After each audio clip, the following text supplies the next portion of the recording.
Dan, every once in a while, we are graced with the present of greatness.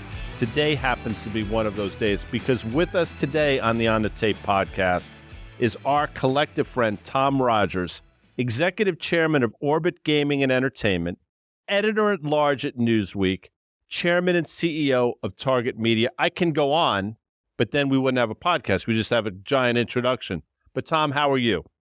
I am fine, and to be here with the giants of fast money. Are you? Or are you just the giants of fast money? Where's Melissa Lee? Is she here? Who are not only fast in speech, but fast in thinking, that provide their audience with all kinds of context for what goes on in the markets and beyond. I am honored. Well, let me put it this way, and this happens to be true. If it wasn't for Tom Rogers' vision many years ago, there would be no fast money because amongst many things in your career, CNBC was your baby. Well, it was, and I'm very proud of it. And it was launched, or born, I should say, right around the time that my daughter was born. And I had two births on my hands at the same time. She is now 34 years old and a mother of two, and CNBC has grown up and matured, and you guys are the great offspring of that development. You think about, 34 years ago, think about the idea that you had. It must have been completely foreign to most people you pitched it to. Somebody had to buy in, and obviously you had that vision, but you think about business television today, where it's in your wildest dreams, did you imagine CNBC being where it is today? Well, we did say we were going to change the face of business journalism, and we did. There was a broken down financial network at the time called FNN, which we ended up acquiring. But our whole pitch was cable deserved to have business news made more dramatic, made more real, made more of what it was to so many people than the way it was being portrayed by that service. So we did have grandiose ambitions, and we used a lot of grandiose rhetoric, and it's great to see that CNBC lived up to those ambitions. However, I must say, we started out to want to be a general news service, the way not CNBC precisely, but Ted Turner, the founder of CNN, came to me when I started at NBC and said, hey, I need an infusion of money. It was right around the 87 crash. And how about NBC buying into Turner? And we thought it was a great idea. And it was a way to launch some networks with the support of the cable industry, because there was a consortium ownership at that time where cable operators actually owned big pieces of Turner. And we cut a deal. And then Ted Turner met Jack Welch, which did not go well. And that squelched it. And Welch said, figure out another path. And the path we figured out was CNBC, because I knew Jack Welch was a huge business news junkie. And John Malone, who was the king of cable at the time, was a huge business news junkie, probably the two most important people we needed the support of. And CNBC was born. Yeah, it's interesting. We had David Gellis, who's a great author and reporter at the New York Times, and he wrote this book, and he was on the pod in the spring. It was The Man Who Broke Capitalism. We definitely want to talk about Jack Welch and some of the things that you learned from working under him, but also going back to the time, with CNBC being created. You also created MSNBC, and you just mentioned that you wanted to do something unique in business news. What was it about business news back then that you thought was a great opportunity? Because obviously ESPN was doing really well for sports. There were some cable news networks that were doing very well. What did you see specifically about business news that you just mentioned FNN failed, right? That you guys thought you could do better, and that was really made for the type of programming that's evolved over the last, call it 35 years or so? Well, there were so many periodicals, the Wall Street Journal, Financial Times, Business Week, that were all about reporting the drama of the business world. The business world wasn't just about stock quotes. There was a lot to it, a lot of context to it, a lot of action to it, a lot of advice out there, and you weren't able to hear firsthand to see the drama unfold. You mentioned ESPN. ESPN had no data on its screen. the way it does now, where there's all kinds of data coming at you as a sports viewer. We put a ticker up on the screen, and people thought we were absolutely crazy. Tom, you can't do that. You're going to scare away advertisers. This is just a nutty thing to do. No television viewer is going to stand for having that stuff on the screen.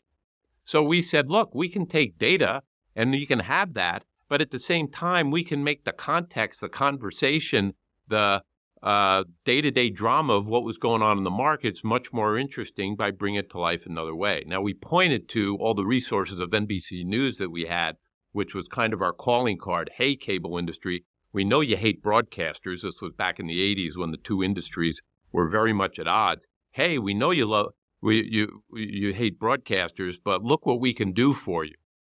The fact of the matter was we couldn't really use the resources of NBC News at the time because we had to avoid the union rules. So we had to put ourselves out in New Jersey, outside the jurisdiction of the New York unions that really controlled all the work rules for NBC. So we could have a cheaper cost structure and kind of grow up as a broadcast network under a broadcast network auspices, but separate from its the way costs worked for a broadcast network. And so it was a long time coming before we could use the peacock as the logo. It was a long time coming before we could use some of the other resources of NBC News.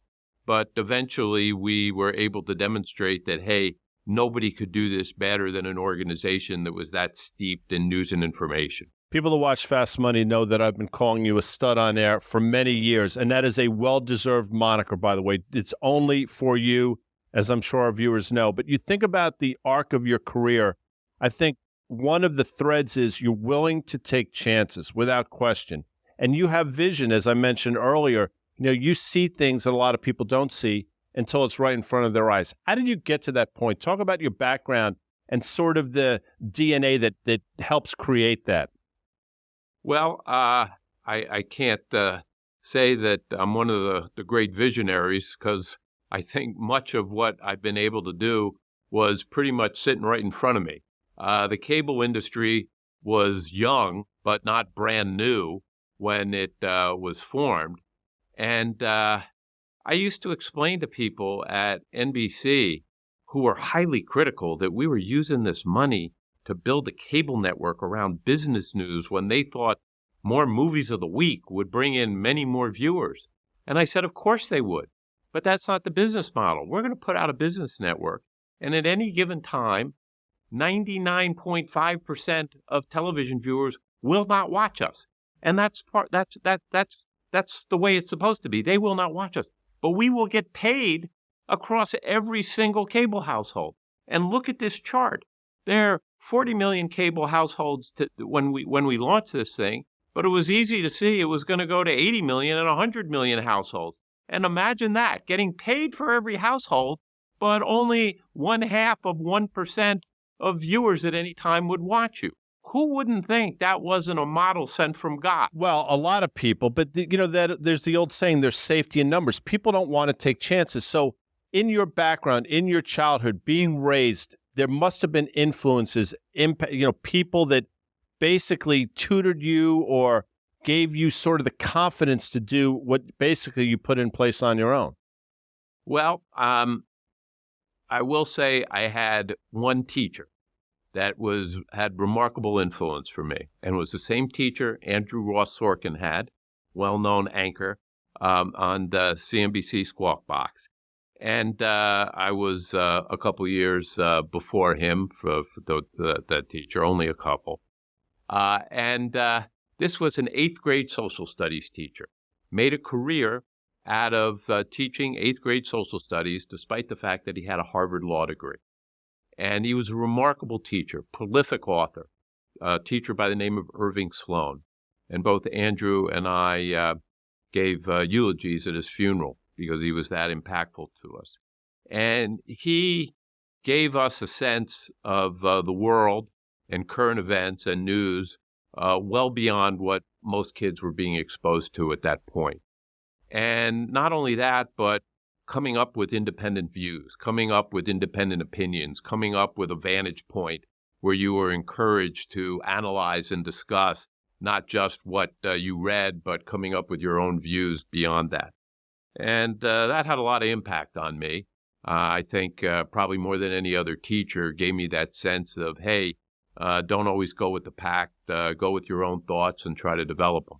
You know, it's interesting, and I don't think a lot of people ask Guy and I, how did you guys come up with the idea for Risk Reversal Media, and why did you want to do kind of longer form podcasting for financial markets? And I think Guy would tell you that he and I are both very fortunate that we happened to kind of find our way to CNBC and really talk about things with the sort of interest and passion that we did on trading desks for years in front of a camera on CNBC. So we're very fortunate that we've had the opportunity to do that. Guy is one of the original Fast Money 5, I think it was, started in 2006, 2007. I started doing options action with Max Myers in 2009, and then started doing regularly CNBC on 2011. We're going to get to what I think are prolific, participation on our show, talking about near and dear to your heart, which is media. And you've been so right. The math that you talked about as far as what you saw 34 years ago for CNBC is the exact opposite. That's what's been happening with cable TV over the last, call it, 5 to 10 years. And it's one of the things that you've been so right on, which is, I think, where the stud name comes from. You have been bullish on Netflix and bearish on Disney for, I think, 10 years, and it's worked out brilliantly. But I just want to say one other thing, that in the beginning of 2020, going back to Risk Reversal Media, you really served as a mentor to me and Guy. I came to you and I laid out what Guy and I wanted to do with this longer form podcasting, and you saw it and you were really encouraging, and we really appreciate that. This is now 3 years on now. We're going third year. A little bit. So we consider you a mentor. We really appreciate that. We wanted to say that to you here. No, before you say anything, Tom, just let me say this. It meant a great deal to have somebody of your stature and obviously influence supported us. Sometimes you just need somebody to sort of say, you know what, you're on the right track, go for it. And you were that person. Well, you guys are incredibly talented. You have a hell of a following. The dynamics on Fast Money that you guys create is unique to television. And this podcast deserves to be heard far and wide by virtue of the fact that you're able to do a longer form thing. Having said that, I take everything you said with a grain of salt. This is your third year doing it, and this is the first time I've gotten an invitation. So there must be many more people who you put up there as important players that you want to hear from. No, but it's interesting that you say that. Andrew Ross Sorkin has been on, and his story is truly amazing, crossing over mediums too. And one of the things that's interesting about what we do right now is that Guy grew up with sports talk radio and was really into it. He still calls into Boomer's show. He's right. Guy from Morristown. And I was a really early adopter of podcasting. And Guy is still to this day, you've probably done hundreds with me now. You've never listened to one, okay? If that, which is really interesting. But we love this medium. I mean, we're really enjoying it. So talk to us a little bit. You have Orbit Gaming, you have TRget Media. You've been involved. TiVo was a cutting edge technology for a while. What is it that you see about transformative media technology? And you've kind of been moving. Guy, you like to use that analogy that life's a game of Frogger. You've been moving around as technology has shifted.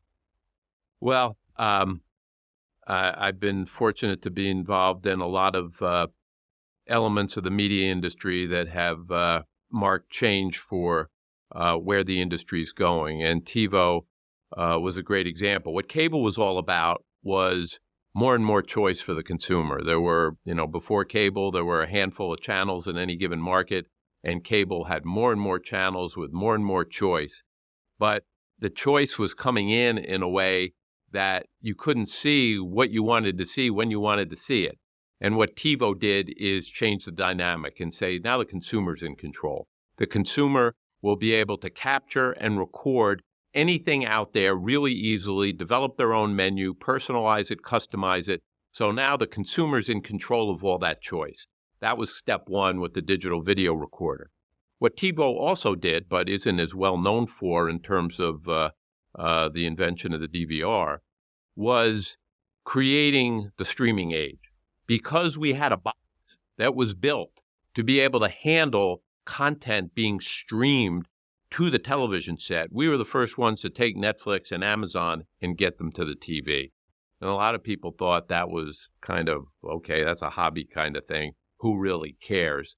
Obviously, today, that has further transformed on-demand television. So it's not only what is coming in on a channel, but you can have these vast libraries of streaming content that you can take anything you want when you want it and watch it. Now, what we haven't solved for, although TiVo had solved for it at the time when we sold the company in 2016, much content has come on board since then, and nobody has fully solved for this, is unlike Spotify, which gives a consumer the ability to find any piece of music anywhere, regardless of when it was developed or where it's coming from, all in your pocket, easy to figure out. People don't have an easy way to figure out what's on where in the video world because it's too balkanized. And there will be soon solution on the market that will allow somebody in a Spotify-type context, all free channels, all pay streaming channels, YouTube content, all the content out there under one roof where you have universal search to be able to find anything you want when you want it. Interestingly, it's going to come from the cable guys, from Comcast and from Charter. And that, I think, is going to make a huge difference for those who are cutting the cord, relying solely on broadband and streaming content coming through it, to be able to have that kind of ability to do what's been done in the music world for a long time now. Let's go back to Netflix and Disney, because as Dan mentioned, you were way ahead of this curve, and the outperformance, and it's not just the outperformance of Netflix, it's the underperformance of Disney at the same time. Typically, when people talk about these things, they get one of the sides right. You got both of them right, just to put it out there. But here's my first question. Jensen Huang we talk about, and Lisa Su and all the great CEOs. Nobody really mentions the brilliance of Reed Hastings for whatever reason. You know, I'll put him up there with anybody over the last couple decades, yet he seems to sort of fly under the radar screen. Why do you think that is? Good question. I mean, Reed understood that there was a way to further transform the media industry in terms of putting control in the consumer's hands, and succeeded in doing it. I think the bears on Netflix lasted much, much longer, despite Netflix having proved that it created a model that was going to succeed. And you'd hear regularly, including on Fast Money, people coming on saying, whatever this thing is, it will never be cash flow positive. This thing's never going to generate cash. And it was very clear that it was on a good climb to generate a lot of cash, as it does today. So the pessimism lasted much longer than I think it should have. I'm surprised, given the fact that it finally has become somewhat consensus that what I said for a long time, Netflix is in a class by itself, that Reed hasn't gotten that kind of credit. And he, decided not to lead the company anymore. And in part, that may be, his legacy certainly should be celebrated. Well, Guy mentioned that, in our business, we call it a pairs trade, right? Like if you were long Netflix and short Disney, and oftentimes you just need one to outperform the other to make that work. And we went back, Stephen, who works with us, who puts together notes, for our rundown of these conversations. He went back, for years, you never wavered on the Disney thing. Now, you hobnob, and we're not going to dox you. You got your I learned what that means. You got your regular lunch spots, a lot of media folks at those places. You've been holding court for years and years, and I'm sure you bump into a lot of the folks who hear what you have to say on CNBC about other media companies and the like here, and you never wavered on the Disney thing. And now the market has spoken on Disney. So talk to us a little bit about that, because to me, there's many guests that, our producers encourage us to kind of push back on guests. I used to a little bit on Netflix, and I realized pretty quickly, if I'm just coming at valuation, Tom Rogers is going to eat my lunch on this sort of thing. And why did you never waver? Let's start with more on the bearishness on Disney and the path that they took towards streaming. And then we can also talk about why, Netflix is in that class by themselves here.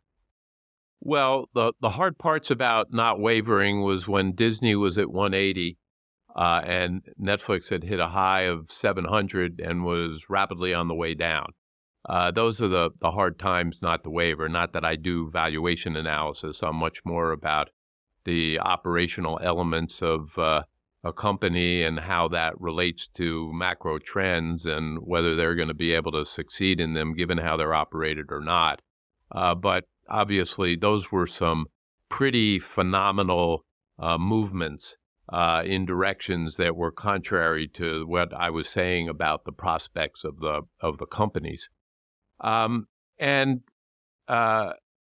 as Guy pointed out, what went on and what was obvious was going to go on in the legacy media area, with Disney being the leading player there, was all that greatness of the cable model, getting paid beyond for every home, even for those who aren't watching you, as people started to cut the cord and find there was a cheaper way to get a lot of television that ended up being really high quality.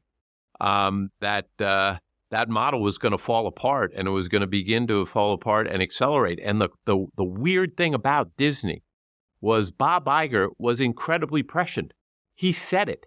It wasn't as if they missed that or that they came to it too late. He knew about that with ESPN 8 years ago and was very clear about it. What was remarkable was that they didn't make the moves that they should have, having recognized that. And it was very clear to me that they were putting all their focus on growing streaming subs and putting up numbers, some of which were kind of ridiculous, about that were coming out of Asia that were worth almost nothing, but they were getting headline credit for it. And it looked like, they had this whole new cocaine thing going of, hey, just put more numbers up there and the stock will be streaming numbers up there and the stock will be fine. And clearly ignoring that the economics of their core business was going to deteriorate badly, and they weren't doing anything about it. And that's what I kept telling people.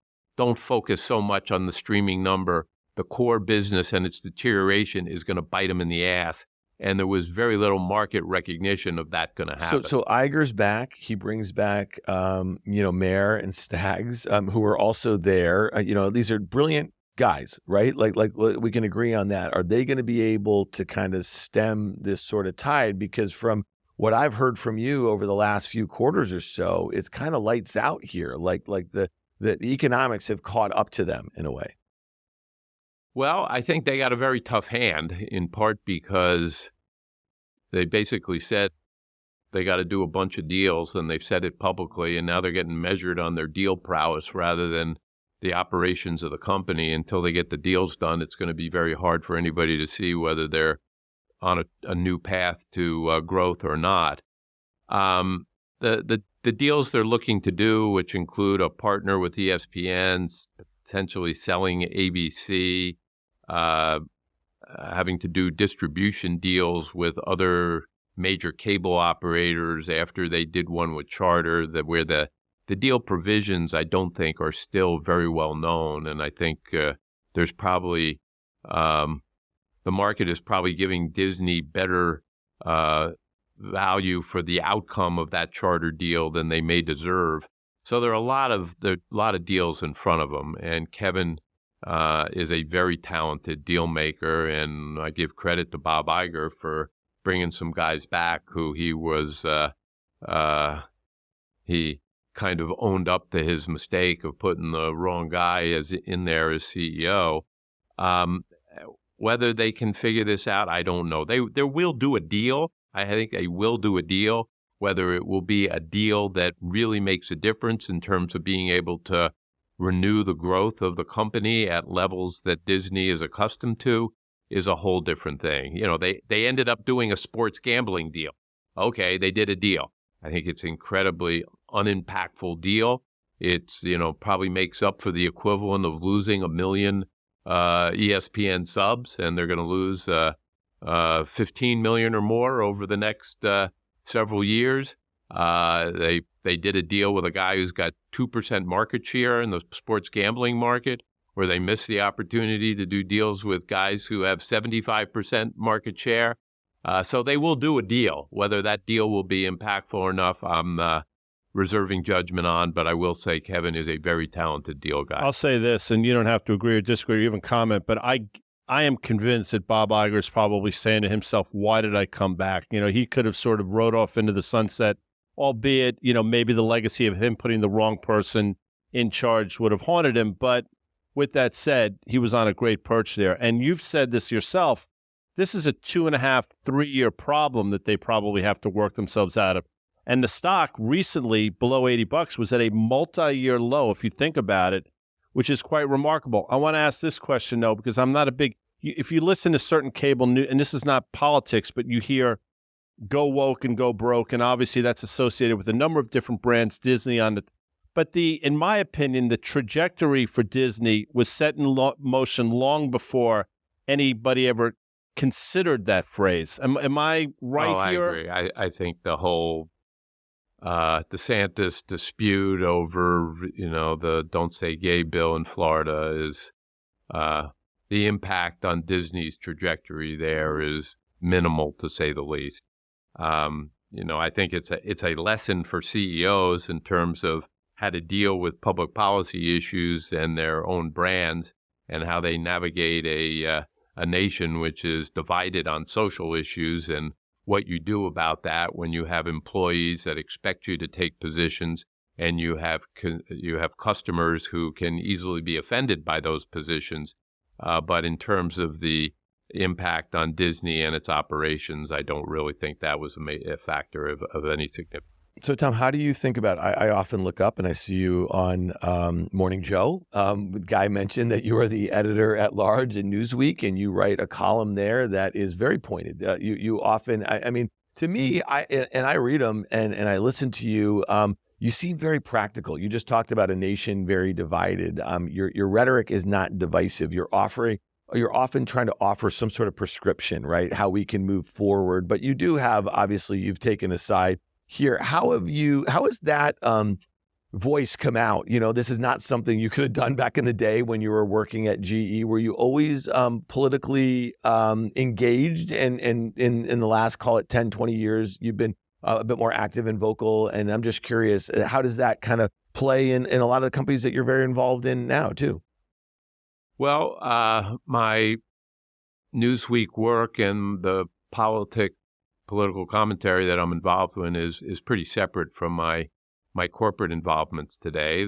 I guess what ties them together is I do a lot of thinking about the decline of traditional media and what impact that may have on news and information in particular, because CNBC, MSNBC, CNN, et cetera, are not immune from these same cord-cutting trends and the decline of the revenue that support them. And the importance of the voices that they bring forward is critical to the functioning of democracy. And that goes way back to experience I had on Capitol Hill when I was a young lawyer, where I wrote the Cable Act of 1984, which defined how cable was going to be regulated. And up until that point, cable was stifled by local governments that were taking the revenue from cable operators to pave sidewalks. And it was very clear that the programming aspects of cable were being starved because the money couldn't be poured back into that. So we created a federal regulatory framework that was intended to encourage the reinvestment into content and programming. And then when I was lucky enough to be hired at NBC by then GE CEO Jack Welch, I was able to put that into practice with pouring money into cable programming. The connection there between politics and what it took to get through cable legislation and media and news, and the outcome of that legislation being the very creation of CNBC and MSNBC. But at the same time, it led to the creation of Fox News. And Fox News, I have to say, has done an enormous amount to undermine democracy in this country. Our goal in creating that federal legislation was to have more diversity, more viewpoints, both right and left. What we did not anticipate was that there would be something that could mark it in high degrees of misinformation, and that could become a political lane for a candidate like Donald Trump, who could specialize in misinformation to the point that it could undermine our democratic institutions. So we have the decline of traditional media, and I fear news and the voices it brings with it, and the decline of our traditional democratic values occurring at the same time. And the most pointed commentary that I've had recently is that while we lived through the Trump era and thought Biden was our answer to making sure that we rebuilt our democratic values, it looks to me today that Donald Trump is going to be reelected president of the United States, given the political dynamics that are developing with what I think will be a strong third-party candidacy, which will eat away at Biden's support that will pave the path for Donald Trump to be reelected. And we will then see a greater acceleration of the decline of our democratic values if that were to happen again. Tragic if it does happen. While in the next few years, we're going to see an accelerating decline of traditional media because of accelerated cord cutting. And news is going to get bitten with that. And what does that mean in terms of the citizenry, the information they get, and how we're able to respond to these threats to our democracy? So hold that thought for a second, okay? I had the good fortune to have dinner with Dan Abrams years ago with a mutual friend. And Dan asked me, Guy, what do you think your role, like, how do you see yourself on Fast Money? And I said, I like to think of myself as sort of the down-the-middle voice of reason. And he said, understood. He goes, you do realize in today's world, you need to pick a side. So it's interesting. It always resonated with me. So here's my question to you. I understand everything you just said, but what's proven to be the case is people want to live in their echo chambers. On one side, they're reinforced by the aforementioned Fox News, and quite frankly, to a certain extent, on the other side, you can make a similar case for MSNBC, probably not as much, but let the audience make those decisions. You're dead in the middle, and CNN is proving that seemingly every day in terms of the ratings they're seeing or not seeing. But that speaks to the country and how dug in people are and how polarized we are. How do you break through that? You're a very thoughtful person, but people are steadfast right now in their foxholes. Well, in part, that's what worries me, because so much of the country does not want either Biden or Trump to run, that I think that this is a year where if a moderate centrist unity ticket of a Democrat and Republican are put together, as No Labels says they're going to do, that will actually have a lot of appeal, that there are a lot of people out there who actually are yearning for something that is different than polarization and would be attracted to that kind of, candidacy and what they're going to espouse. And that worries me because we can't afford to look at this election as, well, that's great, give people another choice, but it's going to elect our most undemocratic forces. Okay, so let's play that out, because it was Ross Perot in the 80s, and he, as a third-party candidate, and probably garnered high single digits in terms of votes, if I'm mistaken. 19%. Okay, anyway, can they make a difference, or are they just going to steal votes from one side or the other? Well, nobody since George Wallace has run as a third-party candidate, which he did in the late 60s, and won any electoral vote. I think it's a preposterous idea for No Labels to think that they can garner 270 electoral votes and win the presidency, which is why the spoiler role is the one they're going to play. And that spoiler role is going to tilt the playing field drastically away from Joe Biden and in favor of Donald Trump. And that's my problem with the third-party candidacy, despite the sentiment underlying it that it represents that there are a significant number of people hungry for some answer that is not such a polarized. All right, here, not that my opinion matters and not that anybody cares. And I've said this for a while. So, I've thought for last year that early next year, April, May, Joe Biden would take himself out of the election. He can't do it now. It would create the sort of you'd be in sort of that purgatory that a lot of people find themselves in, right? You don't want to be on that side of the equation. I think what's going to wind up happening is Gavin Newsom gets the nod. Gretchen Whitmer's is running away from Michigan, the Democratic governor. The flip side, Trump, he's going to bring Nikki Haley in, and that's it. Battle lines are drawn. How does that play out, if I'm right? Well, I don't think, unless there's some health issue that develops, that Joe Biden's going to take himself out of the race. If he did, I think the no labels effort would fizzle, because I think the whole third-party appeal is the notion that a Biden-Trump choice is not one most of the country wants, and therefore a third-party choice could be attractive, even though I think they're kidding themselves that third-party choice could ever win. So if it was a two-person race with your candidates there, I think Donald Trump has a ceiling that he can't get to a majority, and even in the swing states, and that ticket would win without a third party depriving it of the key votes that it needs to win. Yeah, the election. well, Guy just talked about my fever dream right there, because Whitmer would deliver Michigan and Gavin's a fighter, and but there's still the Kamala Harris issue there. Okay, well, we'll save that for another podcast here. Right. You mentioned Jack Welch. You mentioned that you had the honor to work there at NBC at the time, and it's funny, he was a guy when I was growing up in college and studying he was revered, and for a whole host of reasons. But there was a time where I don't know, man. It was a month before the election in 2012, and I think he tweeted this out, and I think he was on Squawk Box, and he had turned pretty hard right at the time. Remember, there was this really strong jobs number guy, and now strong jobs number now are bad, but they were good a month before the 2012 election, and he tweeted something out, unbelievable jobs number. These Chicago guys will do anything, can't debate. It was like the day after a debate, so they're changed the numbers. And I remember there and then, I almost jumped out of my seat. I was like, who the hell is this guy? You know what I mean? And it was just really interesting to me. And it seems like since then, and in and around that period of time,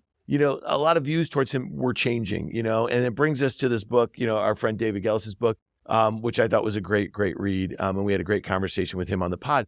Talk to us a little bit about, maybe one great thing that you learned under Jack Welch, and I'm sure there were many as a manager and the like here, but maybe some things that you've kind of given some thought to since then.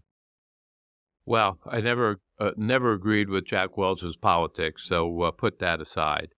GE was a pretty unique company when he was there, and it had everything from NBC to jet engines and appliances to a massive financial services business. And one person managing a portfolio like that, at the time being the most valuable company in the world, was a hell of a task, and he was uniquely talented in being able to manage it. The one thing, more than anything else, that stuck out from working at Jack Welch's GE was he really beat into your brain that any idiot could run a company for the near term.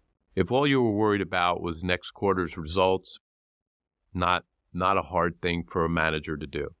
And any idiot could look at long-term strategy and say, hey, you know what? All that matters is that horizon 3 years out. I'm running the company for that. He said, what a GE manager ought to be is somebody who is running the business for the near term and the long term, and getting that balance right is everything. And, it's kind of a simple and to some extent obvious thought, but if you wake up every morning saying, I got to think about the long term, I got to think about the near term, I can't sacrifice one for the other, both are important. How do you meld any decision so that you are maximizing for that outcome? It does train your thinking in a way that creates a certain approach to everything you do in business. It's really interesting because there are a bunch of books out. William Cohen just wrote a book, Power Failure, about GE, but there are a number of books about Jack Welch, about GE. Some would, they'd submit that maybe, although Jack said those things, he was not practicing what he preached, and that's probably for another podcast as well. I'm sure Jeff Immelt has some thoughts. Well, maybe we'll get Jeff in. I'll tell you, CNBC is a good case in point. CNBC would have died if Jack Welch did not have my back. Truth. There were too many people who said, bad idea. And that was a long-term, we need to be into cable. Cable is going to be where the value is created. Broadcasting is not going to have the market to itself anymore. Be there. But at the same time, he rode us in terms of cost and expense. The legacy of that is still on CNBC today. CNBC's weekend programming is infomercial. You know why it was infomercials? Because we had to show Jack we would do anything to make sure that less important programming for our branding was bringing something in, and it brought in money. 34 years later, I'm not so sure infomercials are the best use of CNBC time, but it was near-term and long-term put together. You're as relevant today as you were when you wrote that piece or that piece of legislation in the early 1980s. What gets you excited? I mean, you're clearly excited about what you're doing. Talk about that. You want to know what gets me really excited? Sure. And you're not gonna think I'm consistent in my thinking, but animated Disney movies. Why? I have a grandson. He's 2 years old. Loves looking at Disney movies. Doesn't really understand the dialogue, and I'm talking about Toy Story. I'm talking about The Little Mermaid. I sit there, and he has great understanding, even though the dialogue in the movies are not necessarily making that much sense. And I translate for him everything that's going on in the screen so he can understand it. And it is so heartwarming for me to be able to take a piece of media that's really well produced. I mean, this is the best of Disney stuff, and make it meaningful to a 2-year-old who's just beginning to understand all kinds of things about the world and how they work. And, you know, it's about as gratifying an experience for a media guy as there is to be able to sit with a grandson and have that kind of influence. Well, CNBC is a powerful network, and Fast Money is a powerful brand. And speaking of which, anecdotally, the power of Fast Money manifested itself in a recent dinner you had, your anniversary dinner out in Greenwich, Connecticut. Tell that story. Well, it's more about the power of Guy Adami's branding, really. Having called me a stud so many times, which, by the way, my wife didn't know she was married to a stud. Well, she knows now. She is. It has meant a lot to her. We are sitting for a major anniversary dinner in Greenwich, Connecticut, and we're closing down the restaurant with my my kids that came in from the occasion, and there's a table next to us, a man and his wife, and at the end of the dinner, we ask the waiter to take a picture of the family. And as he's taking the picture, the gentleman sitting at the next table turns around and says, "You're the stud from Fast Money." You love that, didn't you? And I said, in front of the kids, with my wife, to be recognized publicly as a stud, I said, "My God, what has Guy Adami done to my image?" Well, now, you guys are the studs, and I say that because you are so studied when it comes to the markets and companies. I couldn't begin to do what you guys do. I can comment on the media sector, but what you guys do is take every company, every sector, every macro trend, and have solid thoughts, opinions, and analysis on all of it. I am nowhere near that dexterous. So whatever you have branded me, you guys are far more stud-eyed than I ever will be. Well, it's extraordinarily well-deserved, and people will say, well, that's true because Guy's about 3 miles wide and an inch deep, but that is what it is. But, Tom, we absolutely appreciate you joining us. It's been, you're right, long overdue, but as the saying goes, the best time to plant a tree was 20 years ago. The next best time is today, and today we thank you for joining us. Hey, my pleasure. You guys are great. Thanks for having me. I really enjoyed it.